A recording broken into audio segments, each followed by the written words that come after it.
তো hey guys, আজকে যাচ্ছে একটা জায়গাতে একটু দরকার আছে, আর যেতে গিয়ে কি হলো সেটাও তোমাদের সাথে শেয়ার করছি। চলো।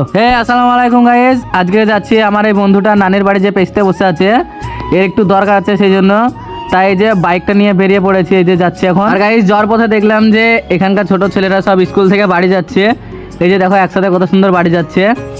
আর এখানটাতে একটা কাজ হয়ে গেল, এই যে সাদা কুকুরটা দেখছো সামনে চলে আসে, সালার বুদ্ধি নেই। আর এই যে এটা হচ্ছে লরির ছোট ভাই। আর গাইস মানে তোমাদেরকে কি বলবো, এই রাস্তায় যা বাম্পার নাই, দেখো একটা বাম্পার, আবার একটু গিয়ে এত একটা বাম্পার। এখানকার লোকের বুদ্ধি শুদ্ধি কিছু নাই, এতটা বাম্পার কেউ দেয় রাস্তায় দিয়ে? এই যে অতটা বাম্পারওয়ালা রাস্তা পার করে এই যে চলে এলাম বিলে। এই যে দেখো বিলটা কত সুন্দর লাগছে, দেখতে পাচ্ছ সবই চারিদিকে পানি দিয়ে আমরা বিলের ওপরে উঠে পড়লাম।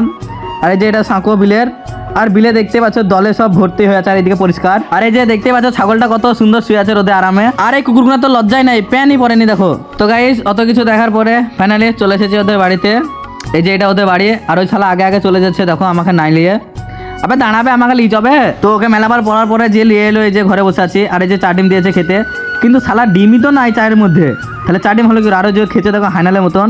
যে আমিও কী করবো, আমি একটা চানাচুর নিয়ে খেয়ে নিলাম। এই যে আহা কি স্বাদ। তো গাইস, চা ডিম খাওয়া হয়ে গেছে, ও সরি খালি চাটা খাওয়া হয়ে গেছে, ডিমই তো দেয়নি শালা।